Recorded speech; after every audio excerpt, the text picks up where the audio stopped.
धेरै जसो केटाहरूलाई थाहै छैन कि प्रो प्लेयर भनेको के हो, नोबडा भनेको के हो होइन।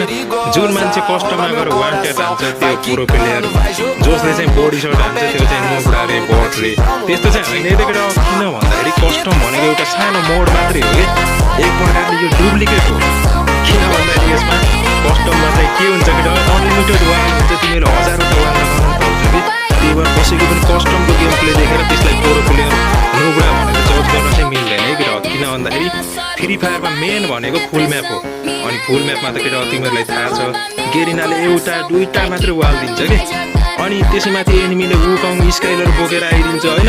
जस्तै तिमीसँग एउटा मात्रै वाल छ, स्क्वाडले रस गर्यो, अनि त्यति बेला तिमीले बडी सर्ट हान्दैन, म त प्रो प्लेयर हो, मैले हेड सर्ट हान्छु भन्नु हुन्छ र वाइड पिपलफोर भए पनि भुटेरी मार्छ नि हो त्यस्तो अवस्थामा त। त्यही भएर केटा होइन मलाई चाहिँ के लाग्छ भन्दाखेरि प्रो प्लेयर भनेको जुन मान्छेले दिमाग लगाएर खेल्छ, अरूको